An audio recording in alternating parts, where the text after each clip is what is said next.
All right, guys, welcome back to the channel. Welcome back to another video. Both in LR Nameku and AGL Full Power Freezer are here. We're trying out Nameku first. He is rainbowed. He is level 10 Lynx. He is good to go.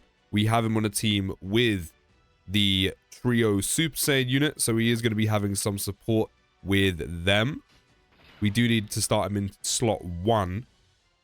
So we can get that extra 59% and 30% damage reduction. He's already starting with a 634k attack stat, 264k defense. Does have type disadvantage here, so we'll see how he does. Hopefully, he's okay. Goku especially, but both of them all in all. But I've been seeing a lot more on the timeline, people be very vocal about Goku.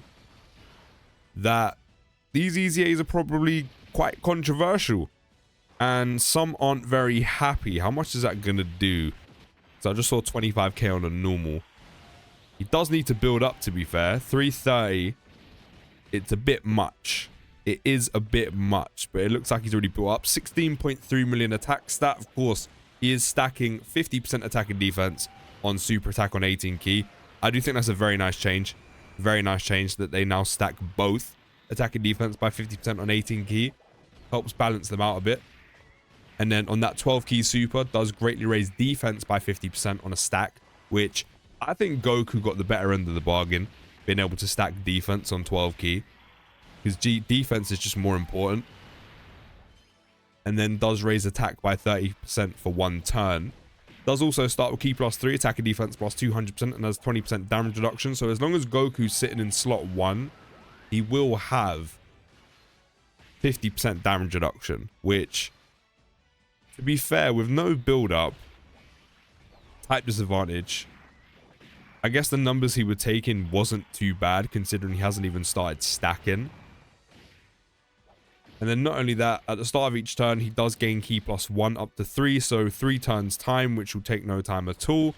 He will have an extra 3 key added to his passive, and then after receiving an attack, which we've done a bunch of times there, which is naturally going to happen in difficult content, Goku will have a guaranteed additional for 4 turns no matter what, which of course is going to help with his stacking, especially on the defense. And then, as we already mentioned, as the first attacker in a turn, he will have 59% attack, 30% damage reduction. I think the main issue here, or essentially the double-edged sword, is both these units need to go in slot 1. They're built, they're designed to go in slot 1. Yes, you could run Goku in slot 2. It's doable. However, you lose out on 59% attack, but more importantly, 30% damage reduction if you don't put him in slot 1. And let's be real, you don't want to miss out on that total of 50% damage reduction, because why would you? You know, they made him to be able to go into slot 1. They designed him around being put in slot 1. So why miss out on the attack buff? Why miss out on the 30% damage reduction?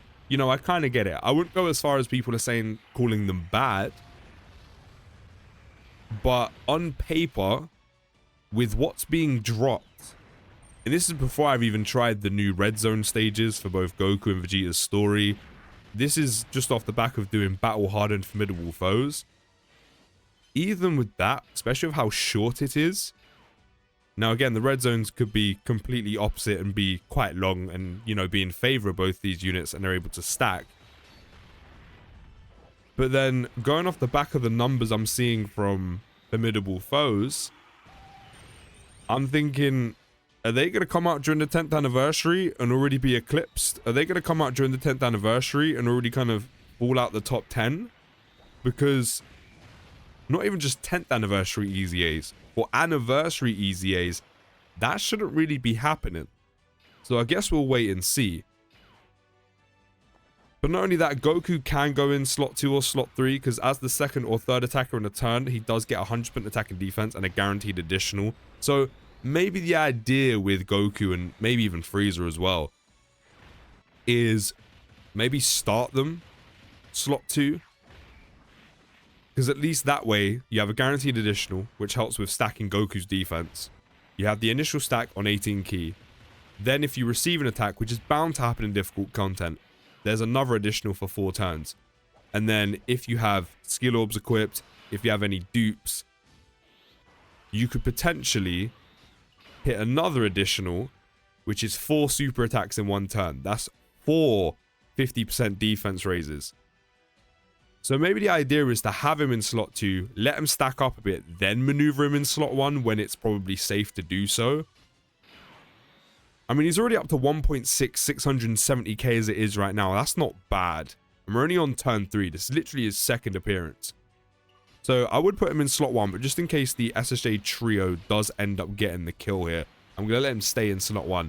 But maybe that's the game plan. Maybe you put Goku in slot 2, you let him stack a bit, and then when it's kind of safe to do so, you put him in slot 1, and then you take advantage of that 30% damage reduction he gets, the extra 59% attack, and a total of 50% damage reduction. Because again, why would you really want to miss out on that? That's a decent amount of damage reduction. He just needs the stats to go with it. But then again, Goku is guarding for 6 turns. So I think in some instances, maybe early doors in difficult content, you could probably get away with putting him in slot 1. But then I'm already seeing things on the timeline of potentially Goku taking a bit too much damage early on, which naturally is going to happen with stackers, okay? I don't want to see no clips on the timeline of you literally being turn 1 and Goku taking a chunk of damage. You're talking about a stacker, you're talking about a unit that needs to be hit to build up some attack and defense. I don't want to see it. Like, we had all of these arguments years ago when it came to like Strength Cooler, Pan, and then when Tech Ultimate Gohan started to age. I had all of that then, and it was just stupid. It was stupid. Because, of course, a stacker is going to be at their very, very worst turn 1. Because, A, there's no stacks being done, because you've literally just started, obviously. B, Goku's build-up hasn't even started either. So, I'm not going to hold that against a stacking unit. The thing I'm intrigued the most with the content that's coming out and the numbers I'm seeing is I want to see if Goku is going to be able to have enough stacks done by the time the event really picks up. Although from what I'm seeing, damage starts quite high. But I want to see if by the time Goku has a good amount of stacks in, if he's able to hold his own. That's what I'm most intrigued about. Now, that KO revival is huge. I completely forgot Jeets has a guaranteed hit. I completely forgot he nullifies dodge. But then we should be getting the domain active, not next turn, the turn afterwards. So maybe that is the game plan. You know, you take advantage of the guard, the 20% damage reduction he has, you let him stack as much as possible with the extra additional in slot 2. Then, when you're able to do so, when the stats are there, maybe you maneuver him into slot 1. I do think maybe he could have been a bit stronger. A bit stronger to kind of help him out stat-wise early on. But that is what that guaranteed guard for 6 turns is there to do. And then when you're facing an extreme class enemy, Goku does have 59% extra attack and 50% chance to crit, which we're not facing now. But then, of course, all of the content is a bit of a mixture for the 10th anniversary. You know, from the Supreme Magnificent Battle to Goku and Vegeta Story Edition of Red Zone. There's a mixture of enemies. So there is a place for Goku going forward. There is also a place for Frieza going forward where they can, you know, really shine a bit more. But I mean, right now he's got 2 million attack, 1.26 million defense. It's crazy that I might genuinely say that amount of defense. I mean, on turn 5, already having 1.26 million defense is decent. I know we have the trio support, but it's not like they're not usable anymore. But he's stacked in 2 turns. Yeah, 2 turns.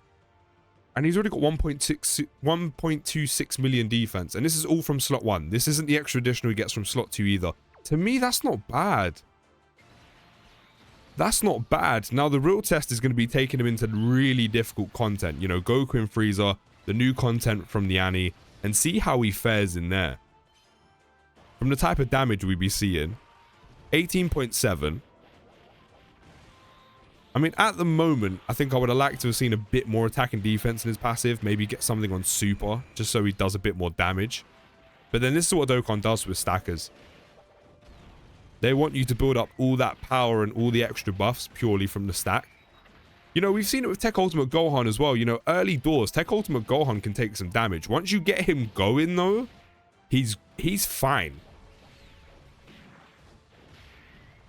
The only difference is, yes, he does keep his guard, but the same thing still applies. You know, he's a stacker. He stacks both attack and defense. But once he gets going, he's in his groove. So it's quite soon for me to be able to tell because the EZAs have only just dropped. I know there's private servers, etc., etc. But from what I'm seeing right now, yes, this is older content. We're on turn 5 and he's already got over 1.2 million defense. We still have his guard. He's about to lose it in another turn, but he still has his guard. We had 50% damage reduction, guard, 1.26 million defense in slot 1. We got like 2 stacks off, maybe 3. I can't remember. I think it was 2. So there's some extra defense. So we had like over 1.3 million defense at that point. To me, that's not bad. That's not bad. You know, we've barely made a scratch into some of the content's length right now, being on turn 5, and Goku's already got over a milli. The only thing with the content not being fully released yet, and we're still waiting for the rest of the stages to be added, but going off the content we have now and the stages we have now, like Battle Hard and Formidable Foes, a couple of the new stages for Goku and Vegeta Story Edition of Red Zone, is it going to be enough? Because those numbers are really, really starting to go up. Which is what I'm thinking, maybe you let Goku go in slot 2, you take advantage of the extra additional. Sure, you don't have the extra 30% damage reduction in slot 1 or the 59% attack, but then you put him in there, you let him stack up a bit more. By the time he has a solid amount of defense, maybe you take advantage of the fact you can then get 50% damage reduction in slot 1 and then move him there as an option when he has the stats to go with it. So at least he does have the guard for 6 turns to go with the 20% damage reduction he has as a base. I don't know. It's something I'm going to have to try. It's something you're going to have to try. But as I said, I know a lot of people have been very vocal about these EZAs and wanting them to be better, which I don't mind that. I think they probably could have been a bit better, especially for the 10th anniversary kind of expectation and standard everyone wants. But I'm not going to immediately jump the gun and say, oh yeah, these are bad. I don't think they're bad. I do think they could have been better though. But then of course, to round out his passive, he does get guaranteed crit when you're facing an enemy who includes Frieza, which I'm pretty sure one of the new stages does because it's Golden Frieza, so he might be handy in there. There aren't too many stages where you do fight Friezas though, so I don't know how often you're going to be able to take advantage of that apart from the new stage, which unfortunately isn't even the new stage, so it's not even like you'll test him in there over and over again, if that makes sense. So, but at least it's handy for now and actually completing the stage. I know we didn't hit a crit, but we weren't facing an extreme class enemy. Again, there's a mixture of content during the 10th anniversary, so Goku will have his moments to use his active skill. We get to see that sick KO screen again. But I think overall, he seems like a very good, very solid EZA. I'd just be interested to see how much he holds up the more 10th anniversary content we get, especially difficult content. But from what I'm seeing from 5 turns of stacking, he seems good, he seems solid, but then from the numbers I'm seeing from the new content we're getting, which isn't even finished, it has me wondering if there's enough. Don't get me wrong, I would like both these EZAs to have a bit more oomph, but other than that, I'm kind of happy with their kits. But we'll see what happens with the rest of the anniversary. Let me know your thoughts of Goku down in the comments. I'll see you in the next video, guys. Take care, have a great day, and post.